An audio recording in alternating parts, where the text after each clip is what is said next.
সম্মানিত দর্শক বন্ধুরা, আসসালামু আলাইকুম।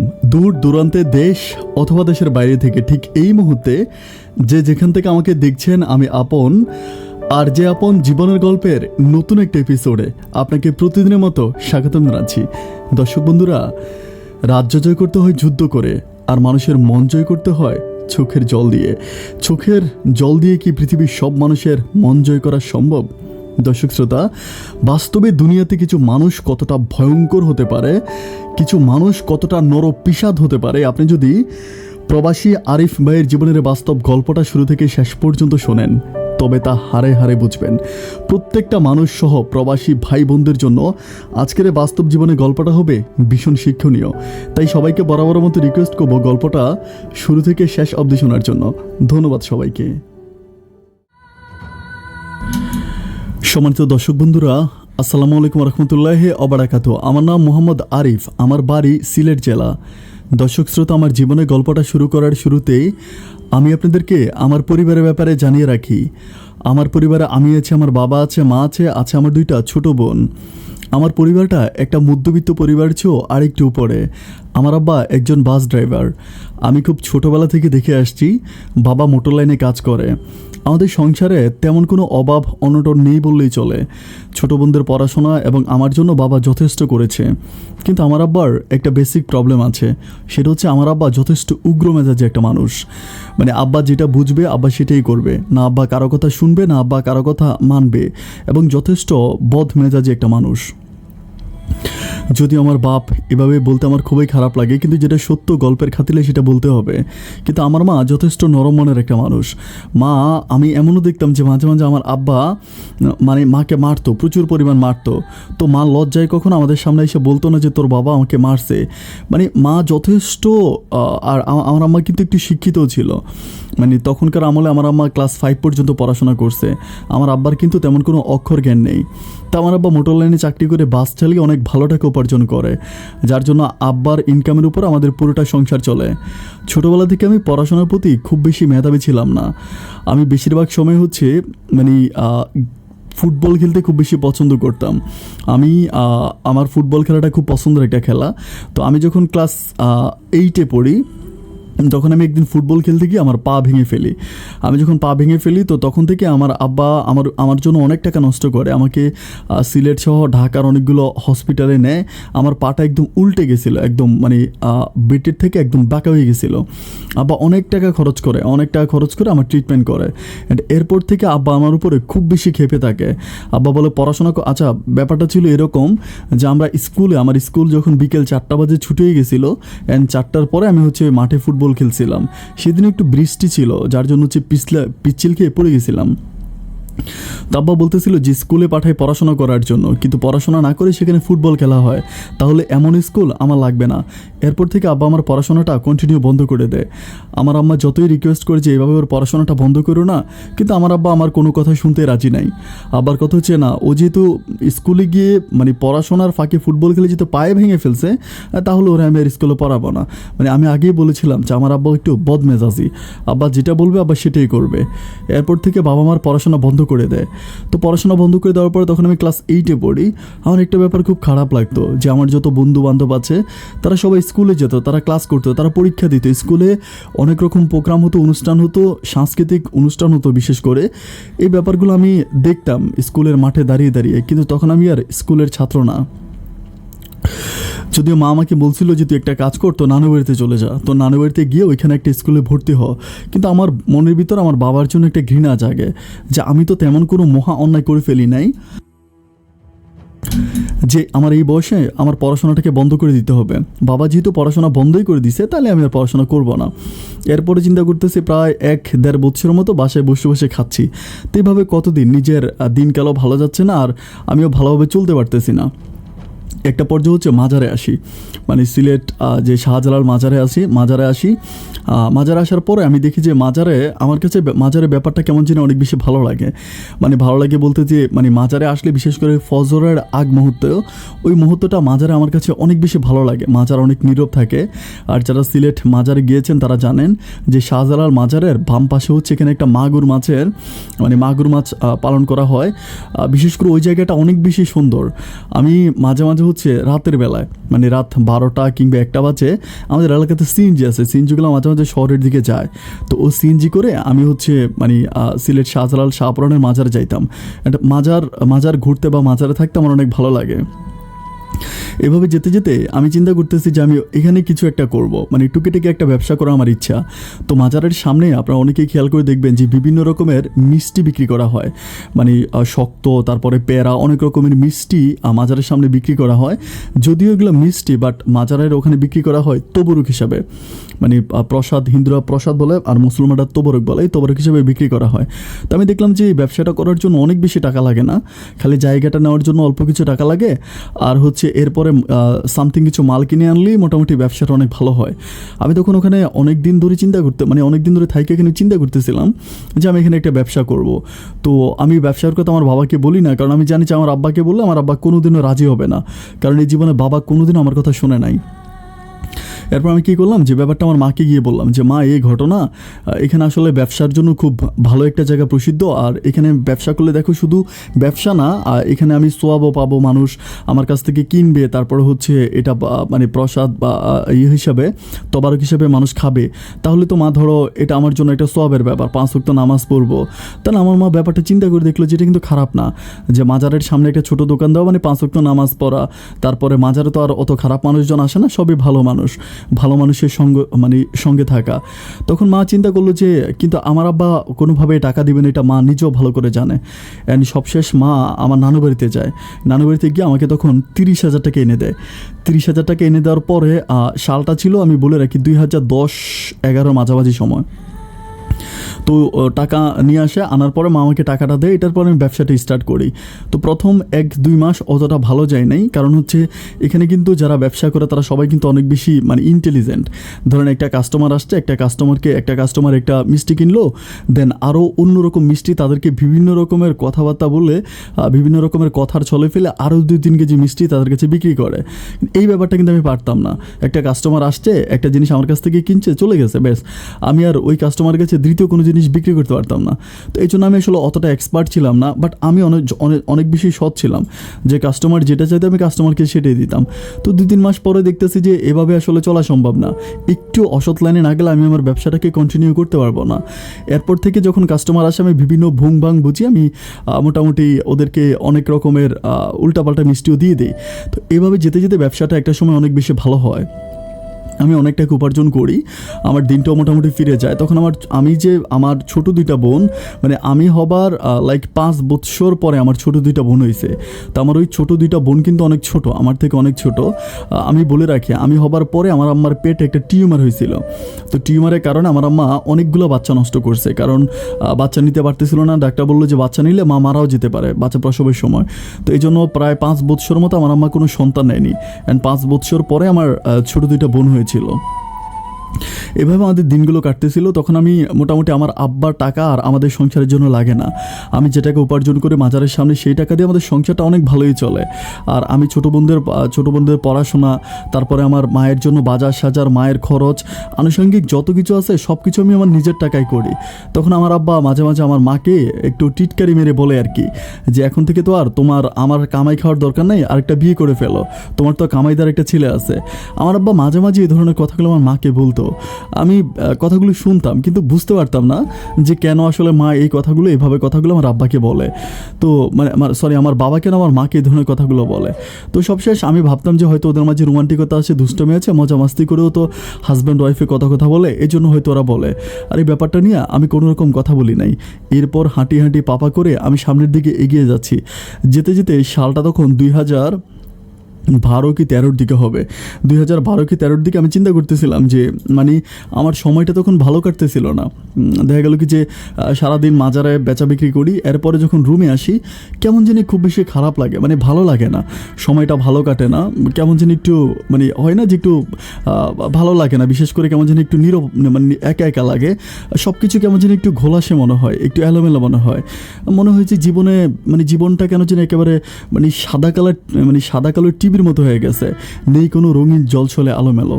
তো যাই হোক, আর আমি যখন আমার দোকানটা বন্ধ করি তখন আমার মাজারের দোকান বন্ধ করতে করতে রাত প্রায় 1টা কি 2টার মতো বেজে যায়। তো রাত 1টা 2টা বাজে আসলে নর্মালি ঘুম আসে না। তখন আমি কী করি, মাজারের ছাদে, যারা শাহজালাল মাজারে গিয়েছেন ওই ছাদের দিকে অনেক সুন্দর জায়গা আছে, ওই ছাদের উপরে গিয়ে বসে থাকি। মানে প্রচুর পরিমাণ ভালো লাগে, আর হিমেল বাতাস বয়। আর বিশেষ করে একটা ব্যাপার আমি না বললেই নয়, গোটা বাংলাদেশের মধ্যে আমার কাছে মনে হয় যদি ফ্রেশ কোনো স্নিগ্ধ বাতাস পেতে চান তাহলে শুধুমাত্র সিলেটে যান, কারণ সিলেটে প্রচুর পরিমাণ গাছালিতে ভরা, যার জন্য সিলেট আমার কাছে মনে হয় অক্সিজেনের একটা রাজ্য। যাই হোক, এভাবে আমি কি করি, আস্তে আস্তে সামনের দিকে যাচ্ছি। তো একদিন আমি হচ্ছে মাজারের গেট বরাবর বসে আছি। তো বসে থাকতে থাকতে রাতের বেলায় তখন আনুমানিক প্রায় ফজরের কিছুক্ষণ আগ মুহূর্তে আমি কি করি, মানে এই ওরকম মাঝের উপরে বসে আছি। তো আমি মোবাইল ফোনটা হাতে, আমার কাছে তখন একটা মোবাইল ফোন ছিল, একটা মোবাইল ফোন কিনেছিলাম। তো মোবাইল ফোনটা হাতে নিয়ে বসে আমি চিন্তা করতেছিলাম যে মানে কাউকে আমার ইচ্ছে করতেছে যে কারোর সাথে একটু কথা বলার জন্য। তো আমার কাছে আমার কোনো মানে কারো নাম্বার নেই, আর বিশেষ করে এত রাতের বেলায়। এখন তো একেবারে মানে শুধু মানুষ নয়, যেন গাছগাছালি এবং পৃথিবীটাও ঘুমিয়ে পড়েছে। এই সময় আমি আর কাকে বা ফোন করতে পারবো? তো মনের ভিতর একটু দুষ্টমি জাগে, যেহেতু হচ্ছে ইয়াং বয়সে একটা ছেলে, দুষ্টমি জাগে। আমি চিন্তা করি যে আমি একটা নাম্বার বানিয়ে তারপরে কল দিব। তো তখন আমি এলোমেলোভাবে অনেকগুলো নাম্বার বানাই, মানে হয় না যে 01819, তারপরে 1712 -- এরকম অনেক নাম্বার আমি বানাই। তো এরকম করে নাম্বার বানাইতে আমি প্রায় 3টার মতো নাম্বার বানাই। প্রথম একটা নাম্বার বানাই, এটাতে কল যায় না। দ্বিতীয় নাম্বারটাতেও কল যায় না, অ্যান্ড তৃতীয় নাম্বারটাতে কল ঢোকার পরে একটা মানে 3বার কল হওয়ার পরে একটা ভদ্রলোক রিসিভ করে। যখন পুরুষ রিসিভ করে তখন আমি কেটে দিই। এভাবে আমি আরও কন্টিনিউ অনেকগুলো নাম্বারে কল দিতে থাকি। বাট বেশিরভাগ ক্ষেত্রে অনেকগুলো কল অনেকেই রিসিভ করে না, আর বিশেষ করে যারা রিসিভ করে তারা হয় ছেলে। এরপর আমি চিন্তা করলাম যে এটা আসলে ভালো না, এভাবে হচ্ছে মানে করলে আমি কাউকে পাবো না। শুধু তো এরকম করতে ফজর আজান দিয়ে দেয়। ফজর আজান যখন দিয়ে দেয় তখন আমি নামাজ পড়ি। নামাজ কালাম পড়ে আমি তখন হচ্ছে আমার বাসায় গিয়ে আমি একটু রেস্ট করি। ফজরের পরে দোকান খুলে হচ্ছে 8টা 8:30টার দিকে আমি দোকান খুলি।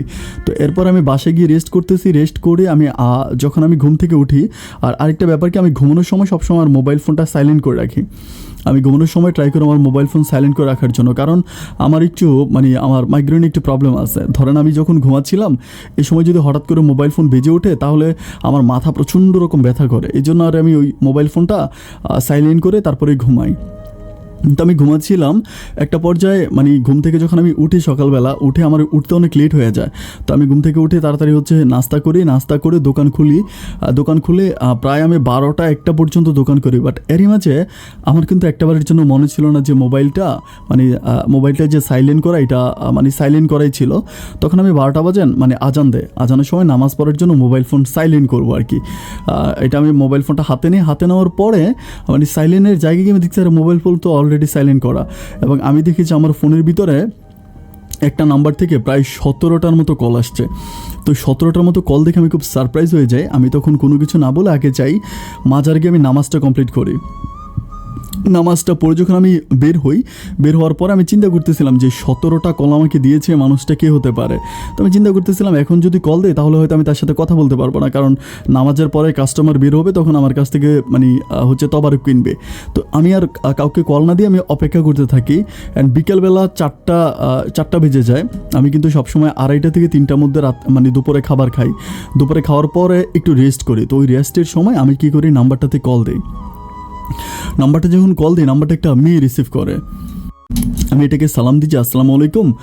উনি খুব সুন্দর করে আমাকে সালামের উত্তর দেয়। আমি ওনাকে জিজ্ঞেস করি যে আপনার নাম কি? তো মেয়েটা বলতেছে তার নাম নাকি রূপা।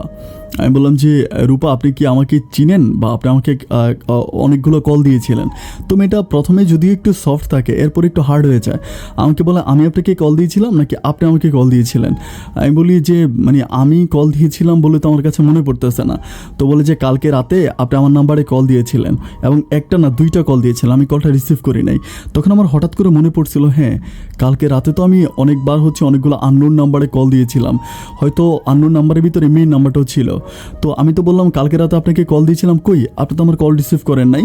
তো এটা বলতেছে যে ওই সময় কি কল রিসিভ করার সময় মানুষ ঘুমায় না, আপনি আমাকে ফোন দিয়ে প্রচণ্ড রকম বিরক্ত করেছেন, অ্যান্ড আপনার কারণে হয়তো আমার কাছ থেকে আমার মা মোবাইল ফোনটা নিয়ে যেতে পারে। আমি বললাম যে কেন মোবাইল ফোন নিয়ে যেতে পারে? তো বলে যে মোবাইল ফোনটা তো আমি চুরি করে মোবাইল ফোনটা চালাই, এটা আসলে আমার পরিবারে কেউ জানে না।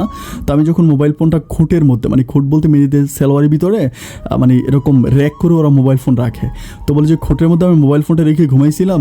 তো আপনি যখন কল দিয়েছিলেন মোবাইল ফোনটা সাইলেন্ট ছিল, বাট এটা তো আলো জ্বলতেছিল। অ্যান্ড এই ব্যাপারটা আমার মা দেখতে পায়। অ্যান্ড মা দেখার পরে মা আমাকে সকালবেলা জিজ্ঞেস করে তুই মোবাইল ব্যবহার করিস কি না। তো আমি তার মায়ের কাছে মিথ্যে বলতে পারি না, যেহেতু মা জিজ্ঞেস করে আর আমার কাছে মোবাইল ফোন আছে। তো মাকে বলি যে হ্যাঁ মা, আমি মোবাইল ফোন ব্যবহার করি। তো তখন আমার মা আমার কাছ থেকে মোবাইল ফোনটা নেওয়ার জন্য বিশেষ মানে প্রচুর পরিমাণ চেষ্টা করতেছে, আমার কাছ থেকে যে কোনো সময় মোবাইল ফোনটা নিয়েও যেতে পারে। আমি তারে বললাম যে আপনার কাছ থেকে যদি মোবাইল ফোন নিয়েই যায় তাহলে তো বাবা মা কখনো সন্তানের খারাপ চায় না, তারা আপনার ভালো চায়, আর ভালো চায় বলেই আপনার কাছ থেকে মোবাইল নিয়ে যাবে। মেয়েটা আমাকে বলতেছে যে আপনার কাছ থেকে আমি পণ্ডিতি শেখার জন্য আপনাকে আমি কল করি নাই, আপনি আমাকে কেন কল দিয়েছেন আগে সেটা বলেন। আমি বলি যে আমি আপনার কাছ থেকে স্টোরি শোনার জন্য আপনাকে কল করি নাই, আমি শুধুমাত্র আমি দোকানদারি করি, আমার হাতে এত সময় নাই। তো আমি আপনাকে মিথ্যে বলতে পারবো না, আমি সিলেট মাজারে থাকি এরকম।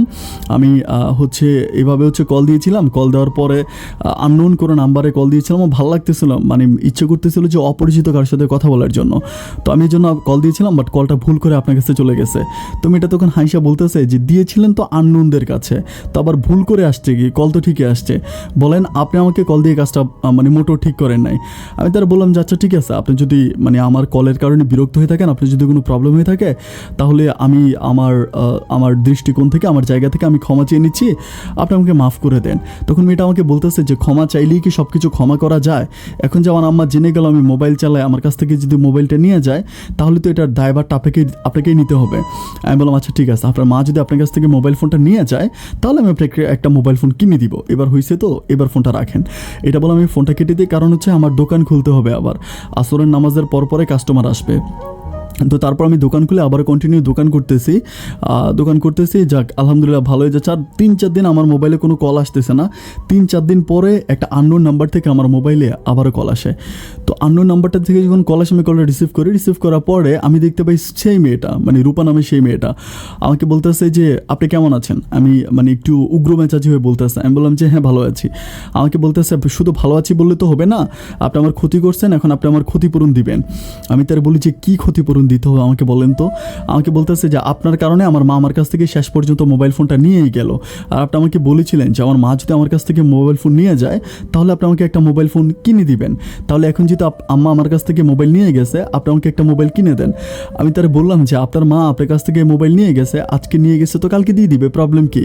তখন মেয়েটা আমাকে বলতেছে আমার মারে আমার চেয়েও আপনি ভালো চিনেন না, আমার মা আমার কাছ থেকে মোবাইল নিয়ে গেছে, ওইটার জীবনও কোনোদিন আমার দিবে না, এবং আমার মা মোবাইল ফোনটা অলরেডি আমার মামাকে দিয়ে দিছে।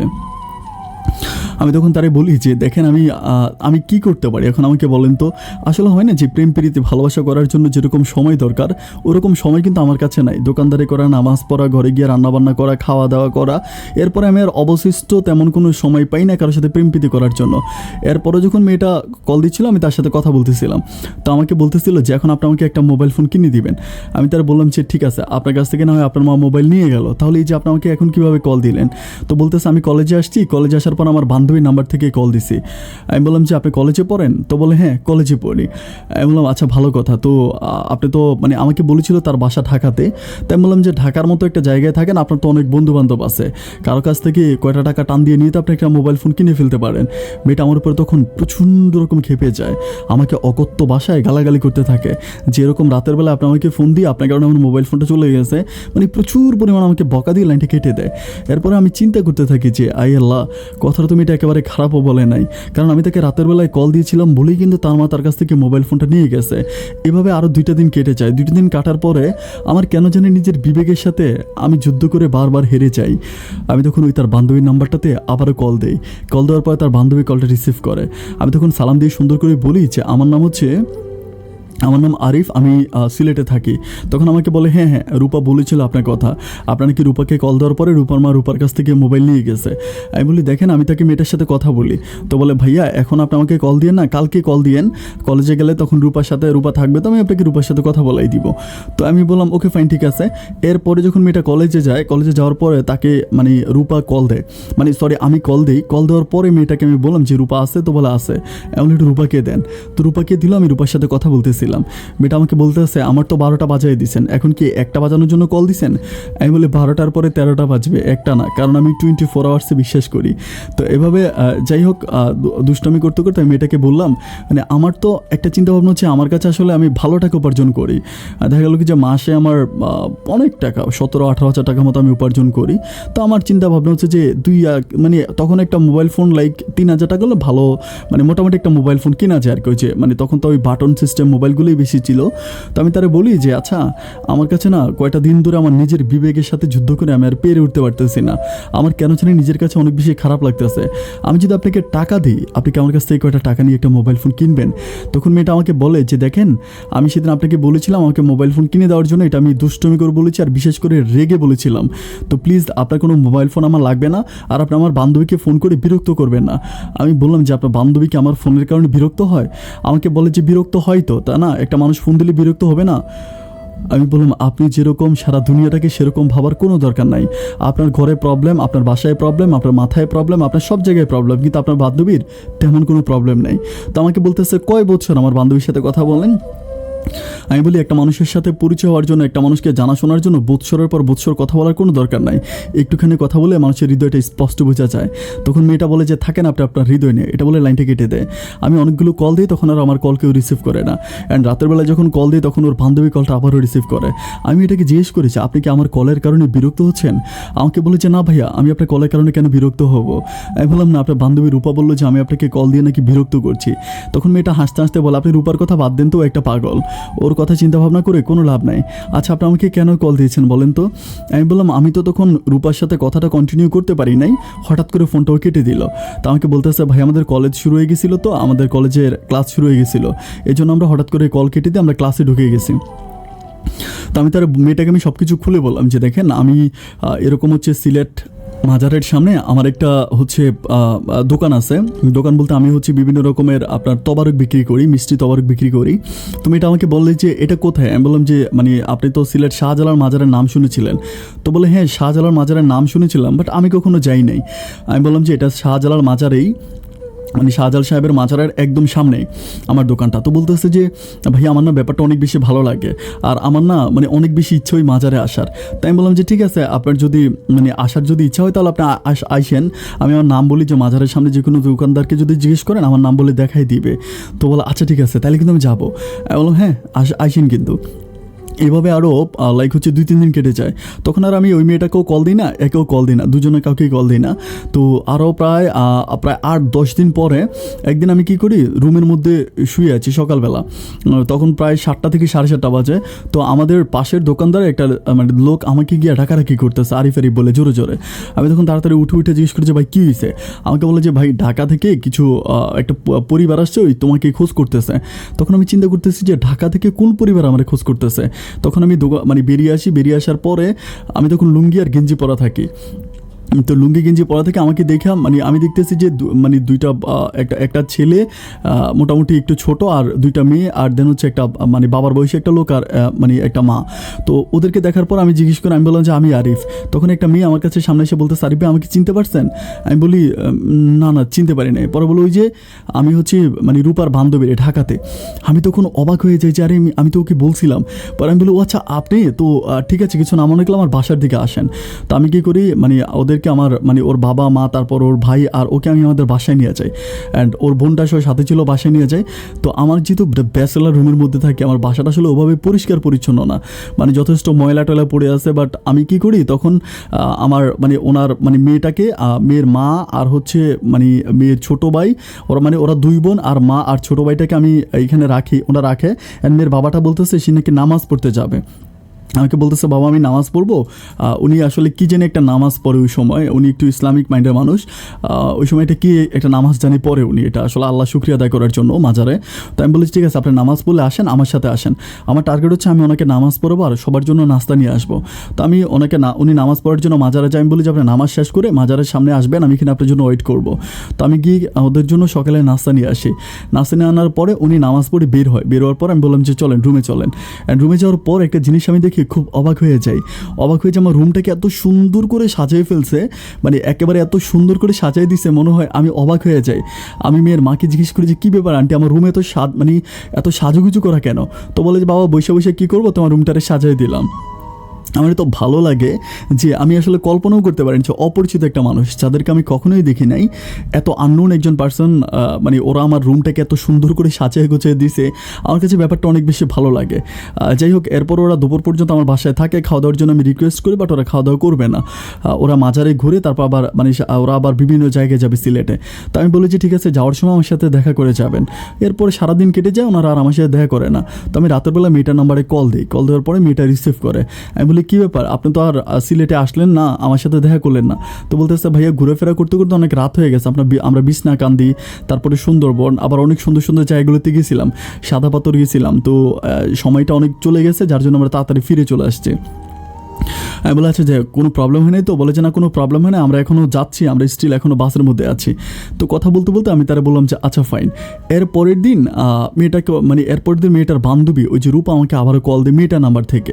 কল দেওয়ার পরে মানে রূপা আমাকে বলতেছে, আমি সরি ভাইয়া, আপনি কিছু মনে করবেন না, আমার নিজের কাছে অনেক বেশি খারাপ লাগতেছে। আমি বলি যে কেন লাগতেছে? তো বলে যে ভাইয়া আসলে আপনি তো ভালো মানুষ, কিন্তু আমি আপনার সাথে তো খারাপ ব্যবহার করছি। আমি বলি আমি ভালো মানুষ এটা কীভাবে বুঝলেন? তো বলতেছে যে আমার বান্ধবী বলছে আপনি নাকি মানে টুপি পরে থাকেন, পাঞ্জাবি পরে থাকেন, আপনি দেখতে অনেক সুন্দর, অনেক স্মার্ট, বাট এমন একটা ছেলের সাথে আমি এই ধরনের ব্যবহার করছি, আমার খুবই খারাপ লাগতেছে। আমি বললাম না আমার খারাপ লাগার কিছু নাই। তো মেয়েটা তখন ইচ্ছা করে বলতেছে আমি 2000 টাকা জোগাড় করছি, আপনি কি আমাকে আরও 1500 টাকা দিবেন? যদি দেন তাহলে আমি একটা মোবাইল ফোন কিনবো অ্যান্ড আমি আপনাকে পরে টাকাটা দিয়ে দিব। আমার তখন এত ভালো লাগলো, মানে আমি বলি যে মানে 1500 টাকা কেন, আমি হচ্ছে আপনার জন্য একেবারে 3500 বা 4000 টাকা পাঠাই দিই, আপনি নিজে একটা মোবাইল ফোন কিনে নেন, অথবা 5000 টাকা দিয়ে আপনি একটা ভালো মোবাইল কিনেন। তুমি এটা বলতেছে যে না আমি আমার একটা বান্ধবীর কাছ থেকে 3500 টাকা দিয়ে একটা নর্মাল মোবাইল কিনবো, আপনি যেহেতু আমাকে বলছিলেন সেদিন দিবেন, বাট রাগ করবেন না। বলি না ওকে ফাইন ঠিক আছে। আমি তখন তার জন্য 1500 টাকা পাঠানোর পরে মেয়েটা মোবাইল ফোন কিনে একটা সিম কিনে অ্যান্ড আমার সাথে কন্ট্যাক্ট করে। তো কথাবার্তা বলে, তখন মেয়েটা আমার সাথে মাঝে মাঝে কথাবার্তা বলে, মাঝে বলতে যে মানে 2-1 দিন পরেই সে আমাকে কল দেয়। তো কথা বলতে বলতে কেমন জানি দুজনের মাঝে একটা ভালো আন্ডারস্ট্যান্ডিং হয়ে যায়, এটা ভালো ফ্রেন্ডশিপ হয়ে যায়। তখন আমি রূপাকে বলি যে একটা কাজ করেন, ইয়েতে আসেন, সিলেটে আসেন, সিলেটে এসে সিলেটটা ঘুরে যান, সিলেটে এত সুন্দর একটা জায়গা, আসলে তো আপনার অনেক ভালো লাগবে, আপনি আসেন। তো আমাকে বলতেছে যে হ্যাঁ আমি যাবো, এরকম করে সে অনেক দিন ধরে যাচ্ছে এরকম করে সে আসা যাওয়া মানে ইয়ের ভিতরে থাকে। তো যেতে একদিন মানে হ্যাঁ তখন তার সাথে আমি কন্টিনিউ কথা বলি, বাট কথা বলতে মানে আমাদের দুজনের মাঝে লাইক একটা অন্যরকম সম্পর্ক হয়ে যায়। অন্যরকম সম্পর্ক বলতে ব্যাপারটা মানে কীরকম আমি বলি যে তার সাথে আমি রাত জেগে ফোনে কথা বলতাম, অথবা আমি যখন দোকানদারি করতাম তখন আমার কানে হেডফোন লাগিয়ে আমি সারাক্ষণ তার সাথে ফোনে কানেক্ট থাকতাম। তো কথা বলতে কখন যে দুজনের মাঝে একটা ভালোবাসা হয়ে যায়, এটা আমরা দুজনে আর কেউ বুঝতে পারি না। যাই হোক, এভাবে রিলেশনটা কন্টিনিউ চলতে থাকে। আমার কাছে মনে হয় না যে আমি তাকে ভালোবাসি বলেছিলাম বা সে আমাকে ভালোবাসি বলেছিল, কিন্তু দুজনের মাঝে যে প্রেম ভালোবাসা চলতেছে এটা কিন্তু আমরা দুজনে খুব ভালো করেই বুঝি। এরপর এইভাবে সামহাও কিছুদিন যাওয়ার পরে একদিন মানে আমি একটু মানে আমার মতো করেই বলতেছি, আমি বললাম যে মানে সিলেটে কত মানুষ ঘুরতে আসে, তখন কিন্তু তার সাথে আমার তুমি সম্বন্ধটা চলে আসে। আমি বলি তোমার কি একটু ইচ্ছা করে না যে সিলেটটা ঘুরে যাওয়ার জন্য? তো আমাকে বলতেছে যে মানে আমারও ইচ্ছে করে, বাট আমার পরিবার থেকে না দিবে না, আমার পরিবারটা আমার বান্ধবীর পরিবারের মতো না, ওরা আসলে বাইরে যাওয়াটা খুব পছন্দ করে না, আর আমরা তো ঢাকা স্থায়ী, মানে ওই মেয়েরা ঢাকা স্থায়ী ছিল। তো আমি বললাম ওকে ফাইন ঠিক আছে, তাহলে আমি না হয় একটা সময় ঢাকাতে আসি মানে তোমার সাথে দেখা করার জন্য। তো বলে হ্যাঁ যে কোনো সময় তুমি চলে আসতে পারো, আমার বান্ধবী তো তোমাকে চিনে, আমাদের কলেজে চলে আসো, কলেজে আসলেই দেখা হয়ে যাবে। তখন আমি তারা বললাম যে আচ্ছা ফাইন ঠিক আছে, তাহলে আমি একটা সময় সুযোগ বুঝে তোমার সাথে দেখা করার জন্য আসবো। এর মনে হয় 8 থেকে 9 দিন পরে মানে কথাবার্তা হচ্ছিল, ও আমাকে একদিন কল দিয়ে বলতেছে আগামী দিন আমার বান্ধবীর বাসায় আমরা পার্টি করব। আমি বললাম কী ধরনের পার্টি? পরে বলতেছে আমি থাকবো, তারপরে আমার বান্ধবী থাকবে, আমার একটা বান্ধবী আছে ও থাকবে, আর আরও হচ্ছে আমরা আরও 2-3টা মেয়ে মানে 2-3টা মেয়ে থাকবো, তুমি আসবা? আমি বললাম যে কোন ধরনের পার্টি তোমরা করবা? তো বলতেছে ওরকম কোনো পার্টি না, আমার বান্ধবীর বাবা মা বাসায় নেই, তো ওনারা হচ্ছে মানে ইয়েতে গেছে, ইন্ডিয়াতে গেছে, তো ওদের বাসা খুব খালি, আমরা সবাই হচ্ছে বাইরে থেকে মুরগি নিয়ে আসবো, তারপরে আমরা রান্নাবান্না করবো, আমরা পোলাও রান্না করবো, আমরা সব মিলে খাবো, তুমি যদি আসো তাহলে দুপুরবেলা আসো, আইসা খাওয়া দাওয়া করে যাও। আমি বললাম যে ঠিক আছে, তাহলে আমি আগামী দিন আসবো। এটা বলার পরে এর পরের দিন একেবারে সকালবেলা আমি আসলে একটু মানে হয় না যে অত বেশি জিন্স প্যান্ট, তারপরে হচ্ছে টি শার্ট, ক্যাপ, চশমা, স্মার্ট পোশাক আশাকগুলো আমি আসলে অতটা পরতাম না, যেহেতু মাজারের এরিয়ার মধ্যেই থাকতাম সবসময় ট্রাই করতাম যে ভালো ইসলামিক কাপড় চোপড় পরার জন্য। এরপরেও যেহেতু একটা গার্লফ্রেন্ডের সাথে দেখা করতে যাচ্ছি, তো আমি চিন্তা ভাবনা করি যে একটু ভালো কাপড় চোপড় পরবো, তো জিন্স প্যান্ট টি শার্ট পরি, একটু স্মার্ট সাজার জন্য ট্রাই করি আর কি। তো যাই হোক, ওভাবেই সাজুগুজু করে আমি ঢাকাতে যাই। ঢাকাতে যাওয়ার পরে আমাকে যে বাসার ঠিকানা দেওয়া হয় সে বাসার সামনে যাই, সামনে গিয়ে মেয়েটাকে কল দেওয়ার পর ওর যে বান্ধবীটা আমি সিলেটে যার সাথে আমার দেখা হয়েছিল, ওই মেয়েটা আসে আমাকে বলতেছে যে আমাকে ডাক দিয়ে বলে যে ভাইয়া এদিকে। তখন আমি মেয়েটাকে অনুসরণ করতে করতে তার পিছন পিছন হাঁটতে থাকি। আমাকে তখন তারা একটা বাসার মধ্যে নিয়ে যায়। বাসার মধ্যে নিয়ে যাওয়ার পরে আমি দেখতে পাই যে ওখানে প্রায় 7-8টা মেয়ের মতো, মানে ওরা হচ্ছে একদম ঠিকই আসলে পার্টি করার জন্য যেরকম ওরকম পার্টি করবে এরকম। তো আমি দেখে আমি চিন্তা করতেছিলাম যে আল্লাহ, আমাকে এইভাবে আমি চলে আসছি, আমি একটা ছেলে, এতগুলো মেয়ে। তো কথা বলতে বলতে সবাই, মানে ওর যে বান্ধবীটা আছে, ওর বান্ধবীটা আমি কিন্তু তখন হচ্ছে ওকে দেখতেছি না, আমি কিন্তু তখন রূপাকে দেখতেছি না। তো আমি ওর বান্ধবীকে বলতেছি যে রূপা কোথায়? তো বলে রূপা তো আসছে, ওয়াশরুমে বের হবে, একটু অপেক্ষা করেন। তো আমি ওয়াশরুমে, আমার কাছে ব্যাপারটা কেন জানি একটু সন্দেহ লাগে যে ওয়াশরুমে কেন। কিছুক্ষণ পরে, প্রায় 10 থেকে 15 মিনিট পরে রূপা একটা পাশের রুম থেকে বেরিয়ে আসে। পাশের রুম থেকে যখন বেরিয়ে আসে তখন আমি তো আসলে ওকে ফোনে কথা বলেছি, ওকে আমি ওভাবে দেখি নাই কখনো, তাকে আমার দেখা হয় নাই। তো যখন আমি বাস্তবে দেখলাম, আমার সামনে এরকম করে একটা জিন্স প্যান্ট পরছে, একটা টি শার্ট গায়ে দিছে। তো একটু মনে হয় শহরে মেয়েরা যেরকম একটু উশৃঙ্খল ড্রেস পরে না, একটু লাইক উশৃঙ্খল ড্রেসের মতো পরে আমাকে বলতেছে, চিনতে পারছো আমাকে? আমি হচ্ছি রূপু। তো আমি বলি যে আমি তো রূপাকে চিনি, রূপুকে চিনি না। তো বলে আমার বান্ধবীরা আমাকে আদর করে রূপু বলে। বাট একটা ব্যাপারে আমি অনেক বেশি সারপ্রাইজ হয়ে গেলাম যে আমি ফোনে কথা বলি মেয়েটাকে যেভাবে চিন্তা করছিলাম, যে আমার মনের ভিতরে যেভাবে একটা টার্গেট ছিল মেয়েটা দেখতে এরকম হবে, কথা বলতে বলতে তার একটা ছবি আমি আমার বুকের ভিতর অঙ্কন করেছিলাম। কিন্তু বাস্তবে দেখার পর আমার সমস্ত স্বপ্ন কিংবা ইচ্ছা, ভালোবাসা সবটাই ভেঙে গেল। আমি দেখলাম যে মেয়েটা যথেষ্ট কালো এবং হচ্ছে তার চোখগুলো টেরা টাইপের, চোখগুলো ট্যাগরা যেটাকে বলে ওরকম। আমার তখন খুব খারাপ লাগে। আমি চিন্তা করতে পারতেছি না, যে আমি ভাবতেছিলাম যে আমি এখান থেকে দৌড়ে পালায় আসবো। আমি এরকম করে সুযোগ খুঁজতেছিলাম যে কেউ আসা যায়। তো আমি তখন তারা বললাম যে ওদের থাকতে থাকতে বিকেল হয়ে গেছে, আমি ওইখানে খাওয়া দাওয়া করছি। করার পরে আমি আর ওই রূপার সাথে অতটা ঘেসে কথা বলি না, কারণ ওরা আমার ভালো লাগে নাই। তো কথা বলতে বলতে ওরা সবাই আমার বলতেছে যে ভাই আপনার আজকে রাতটা থাইকা যান, সবগুলো মেয়ে বলতেছে। তো আমি বললাম যে আমাকে বলতেছে আপনি থাইকা যান, কোনো প্রবলেম নাই। তো আমি তখন আসলে একটু লাইক সারপ্রাইজের মতোই থাকি, যেরকম একটা বাসায়। তো সবাই যখন আমাকে রিকোয়েস্ট করে আমি তখন বলি যে আচ্ছা ঠিক আছে আমি থাকবো। তো আমি রাতের বেলায় থাকার পরে ওরা আমাকে ওদের একটা বিল্ডিং ছিল, লাইক দোতলায় ছিল রুমটা, অনেক বড়, অনেকগুলো রুম ছিল। তো আমাকে একটা রুম দিয়ে দেয় যে ভাই আপনি এখানে ঘুমান, আমরা রাতের বেলায় আড্ডা করি, আমরা হচ্ছে তারপর আমরা করবো এরকম। বাট সবগুলো মেয়ে কিন্তু সেদিন ছিল। একটা পর্যায়ে আমি রাতের বেলায় খেয়াল করে দেখি যে আমার ঘরের দরজা কে জানি নক করতেছে। তো আমি তখন দরজা খোলা আমি দেখি যে রূপা দাঁড়ায় আছে। আমি বললাম যে কী ব্যাপার রূপা, তুমি তোমার বান্ধবীদের ছেড়ে যে এখানে চলে আসছো?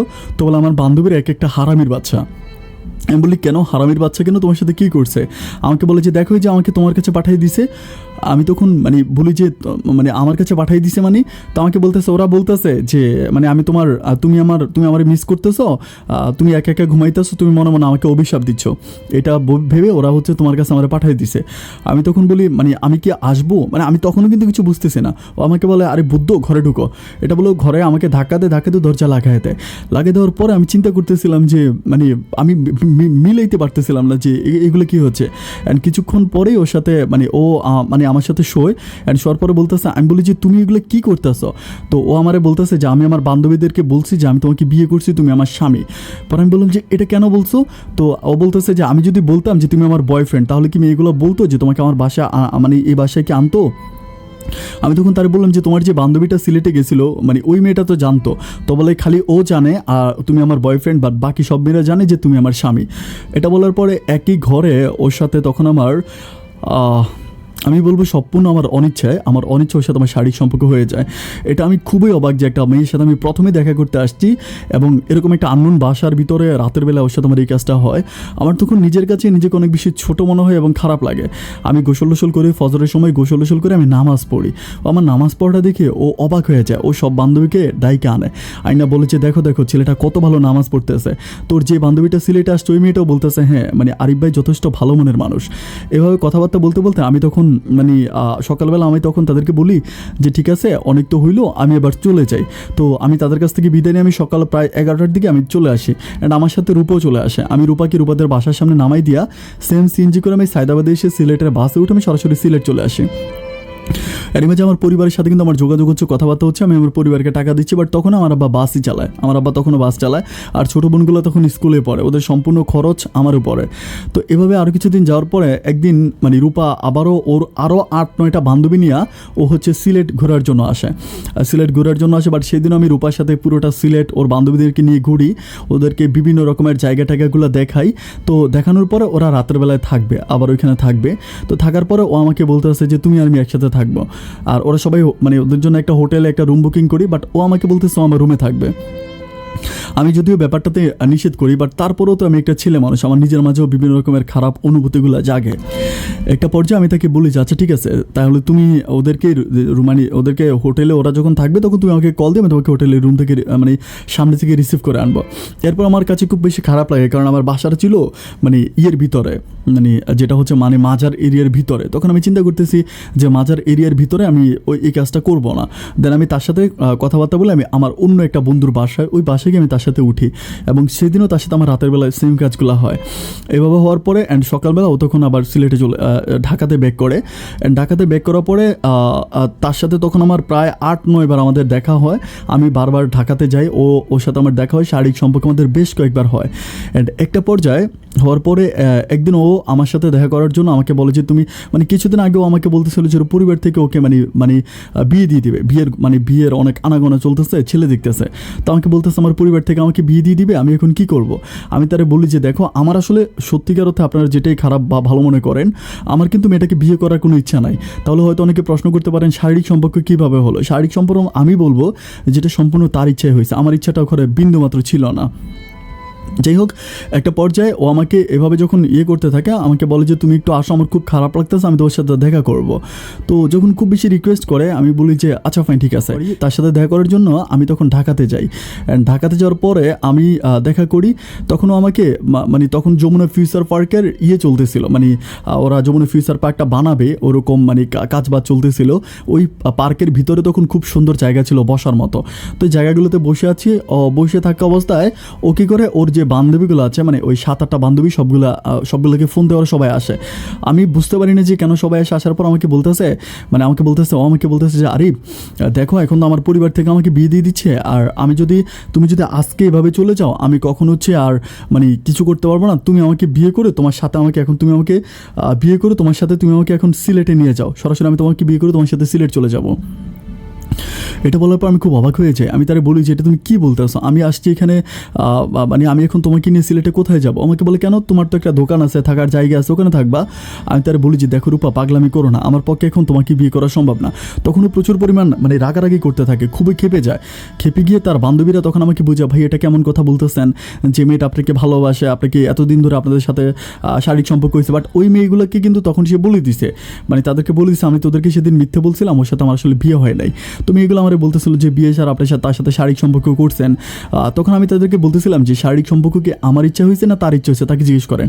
এটা বলার পরে ও তখন প্রচণ্ড পরিমাণ খেপে যায়, খেপে গিয়ে আমার সাথে খারাপ ব্যবহার করতে শুরু করে। অ্যান্ড খারাপ ব্যবহার করতে করতে ও আমার বলতেছে যে ঠিক আছে তোরা ওর সাথে কথা বল, আমি আসতেছি। এটা বলে ও কাকে কল দেয়। অ্যান্ড কিছুক্ষণ পরে প্রায় 8-9টার মতো ছেলে চলে আসে। সবাই আসার পরে বলতেছে যে আমাকে বলতেছে যে তোর বিয়ে করা লাগবে। আমি তখন বলতেছিলাম যে এটা কেমন কথা বলতেছেন, যে আমার বলতেছে বিয়ে করা লাগবে। অ্যান্ড ওরা তখন একরকম আমার উপরে জোর প্রয়োগ করে, মানে ওকে বিয়ে করার জন্য জোর প্রয়োগ করে। অ্যান্ড জোর প্রয়োগ করে ওর সাথে ওরা তখন হচ্ছে আমাকে ওইখানে 8 লাখ টাকা কাবিনে আমাকে একটা কাজী অফিসে নিয়ে ওর সাথে আমাকে রূপার সাথে বিয়ে করাই দেয়। অ্যান্ড সম্পূর্ণ এটা জোরপূর্বক, মানে ওদের সম্পূর্ণ জোরের কারণে ঘটনাটা ঘটে। যাই হোক, এরপরে আমার পকেটের মধ্যে আমার আইডি কার্ড ছিল, ওরা আমার আইডি কার্ডটাও নিয়ে যায়। ওই আইডি কার্ড নিয়ে ওরা হচ্ছে মানে একদম রেজিস্ট্রেশনের কাজ সম্পূর্ণ করে, এবং ওদের কাছ থেকে টাকা পয়সা দিয়ে বিয়ের কাজটা কমপ্লিট হয়।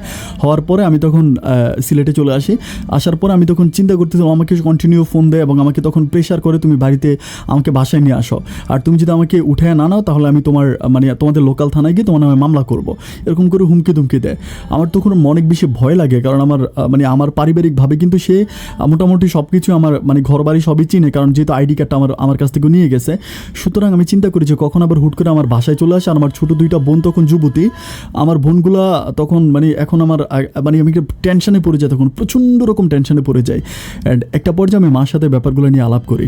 আমি আমার মাকে সবগুলো ব্যাপার খুলে বলার পর আমার মা কিন্তু অনেক বেশি ইন্টেলিজেন্ট, মানে অনেক বুদ্ধিমান। আমার মা তখন আমাকে বলতেছিল যে আচ্ছা ঠিক আছে, আমাদের এখানে একটা উকিল আছে, মানে আমাদের পরিচিত একটা উকিল আর কি, ওই উকিলের কাছে মামাকে নিয়ে যায়। নিয়ে যাওয়ার পরে উকিল আমাকে সব কিছু জিজ্ঞেস করে যে কীভাবে কী হয়েছে। আমি তখন বলি যে এইভাবে আমাকে ধরে নিয়েছিল অ্যান্ড এইভাবে আমার সাথে বিয়ে হয়েছে, এভাবে কাবিন হয়ে গেছে। তখন বলে কাবিনের ব্যাপারে তুমি সই করছো? আমি বলে হ্যাঁ সই করছি। পরে বলে কোর্টে নিয়ে গেছে? আমি বলে হ্যাঁ আমাকে কোর্টেও নিয়ে গেছে।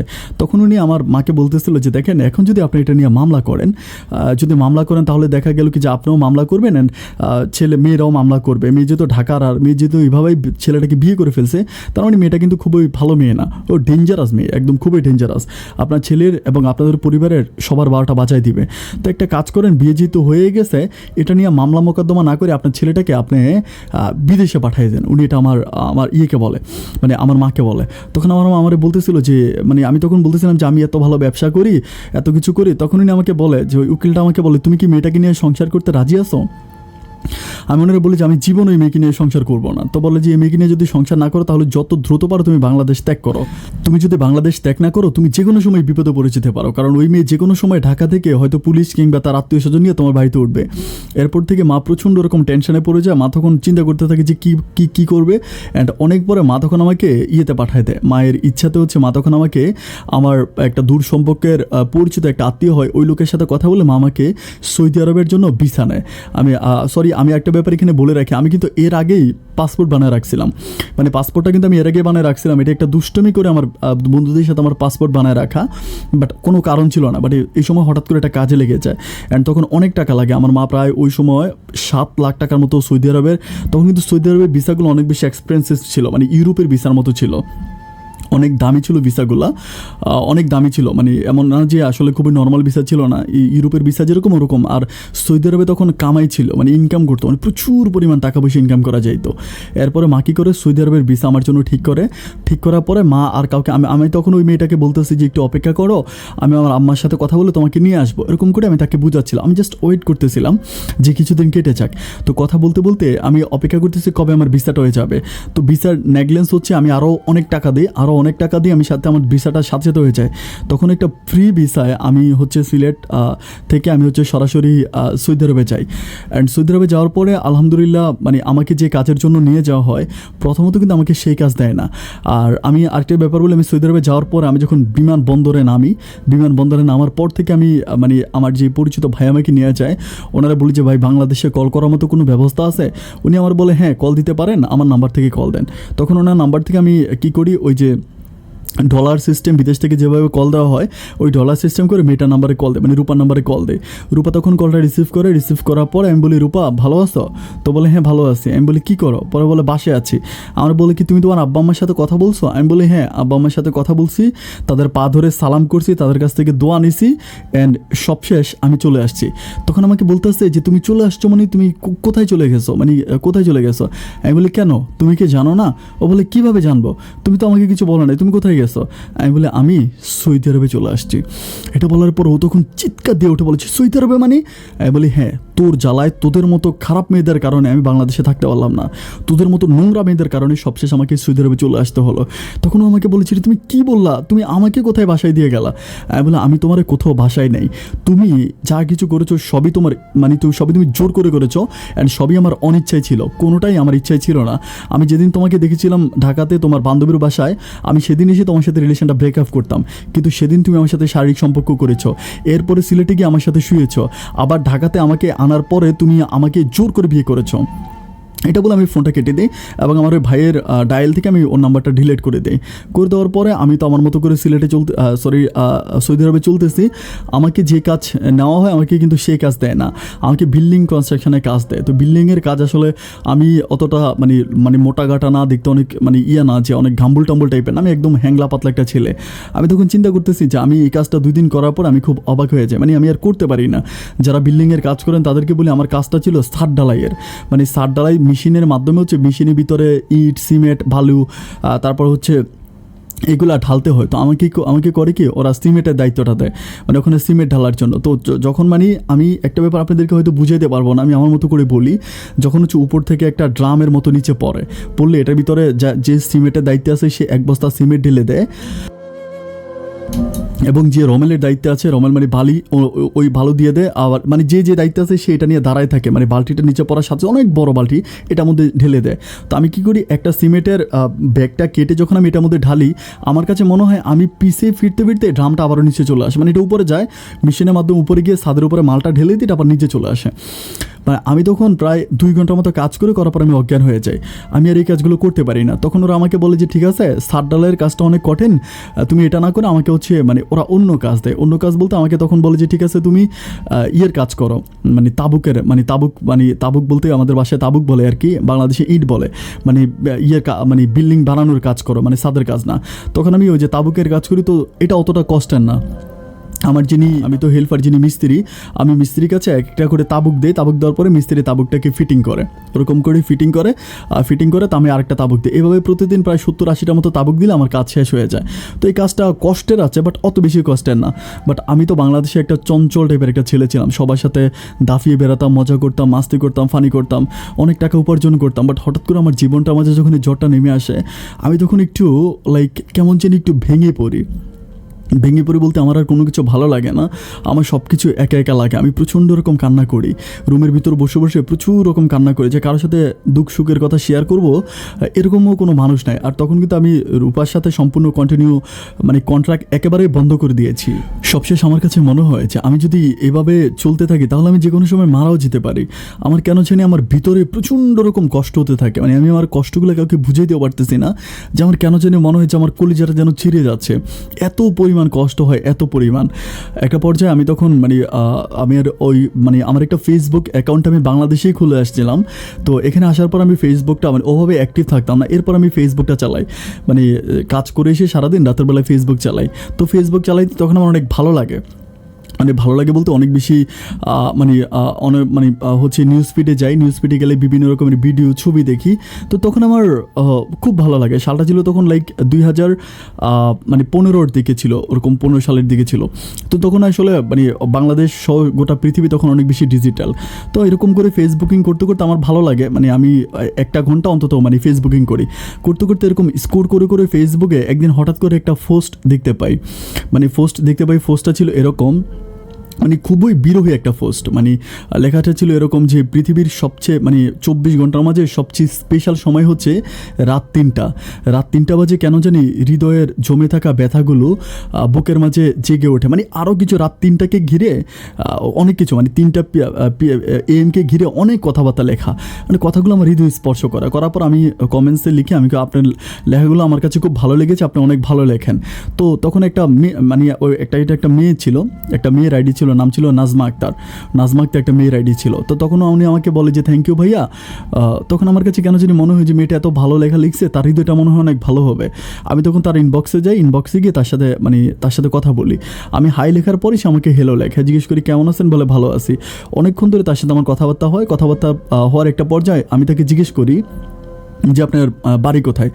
আমি তখন সে আমাকে বলে যে তার বাড়ি অমুক জায়গায় বলে, একটা জায়গার নাম বলে। তো আমি বলি ও আচ্ছা ঠিক আছে, এটা তো আমাদের সিলেটের পাশেই। বলে যে হ্যাঁ সিলেটের পাশেই। তো আমাকে জিজ্ঞেস করে আপনার বাড়ি কোথায়। আমি বলি যে কেন আমার আইডিতে কি লেখা নাই? তো বলে যে ভাইয়া আসলে ওভাবে আপনার আইডিটা ঘেটে দেখি নাই তো। আমি বললাম আমার বাড়ি সিলেটের অমুক জায়গায়। তো বলে ও আচ্ছা ঠিক আছে। তখন তার সাথে আমার অনেক প্রচুর পরিমাণ কথাবার্তা হয় বলতে SMS-এর মাধ্যমে। এরপর আমি তাকে বলি যে তখন কিন্তু মেসেঞ্জারে কল দেওয়া যায়। আমি তারে বলি যে আমি কি আপনাকে একটু মেসেঞ্জারে কল দিতে পারি? তো বলে হ্যাঁ ভাইয়া দেন না। তো আমি তাকে মেসেঞ্জারে কল দেওয়ার পরে মেয়েটা কলটা রিসিভ করে, খুব সুন্দর করে আমার সাথে কথা বলে, এত ভালো করে কথা বলে আমি ঠিক বলে যেতে পারবো না। আমি তারে বলি যে আমি সিলেটে অমুক জায়গায় ছিলাম। তো আমি জায়গার বলি যে আমি অমুক মাজারের সামনে ছিলাম, ওই মাজারে আমি হচ্ছে তবরক বিক্রি করতাম, আমি সব কিছু বলি। তো মেয়েটা তখন বলে যে আমার না এই ধরনের ইসলামিক মাইন্ডের ছেলেকে অনেক ভালো লাগে, আমিও মাদ্রাসায় পড়ি। কিন্তু মাদ্রাসায় পড়তো, তো বলে আমি মাদ্রাসায় পড়ি এবং ওর সাথে আমার অনেক ভালো একটা কথাবার্তা হয়, একটা ভালো ফ্রেন্ডশিপ হয়। দিন শেষে কাজ করে এই অন্তত একটা মানুষ পাইলাম যাকে আমি দুঃখ সুখের কথাগুলো শেয়ার করতে পারি। এটা আমার কাছে প্রচুর পরিমাণ ভালো লাগে, আমি ঠিক বলে বুঝাতে পারবো না। এভাবে দীর্ঘদিন ধরে তার সাথে আমার সম্পর্কটা চলতে থাকে। তো একটা পর্যায়ে আমি যখন আসার পরে আমি তখন তার সাথে মানে মানে আমার হচ্ছে কাজ শেষ করে আমি সময় পেলে তার সাথে কথা বলি, বাট তখন আমাদের মাঝে একটা ভালো ফ্রেন্ডলি সম্পর্ক, ও আমাকে বন্ধুত্বপূর্ণ সম্পর্ক, আমাকে অনেক ভালো বুঝে, আমিও বুঝি।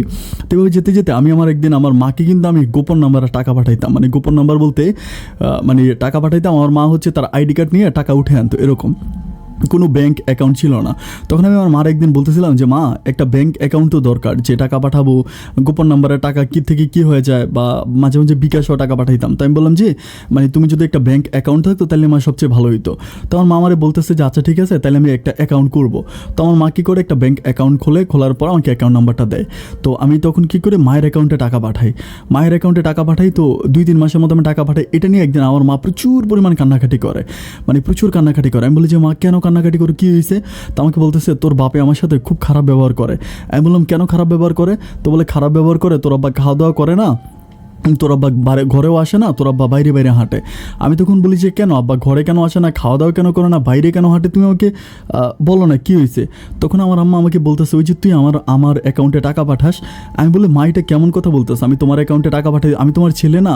তো আমার মা বলতেছিল যে কেন, তোর আব্বাও তো আছে, তোর আব্বার অ্যাকাউন্টে টাকা পাঠাইতে পারোস না?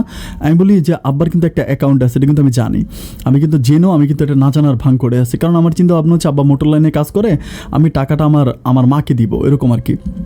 আমি আব্বার চেয়ে বেশি মাকে ভালোবাসি। এরপর আমার মা বলতেছে যে না, আমি একটা অ্যাকাউন্ট অলরেডি তোর আব্বার আছে, এরপরে আমি আবার গিয়ে অ্যাকাউন্ট খুলছি, এটা নিয়ে তোর আব্বা আমার উপরে খুব বেশি রাগারাগি করতেছে।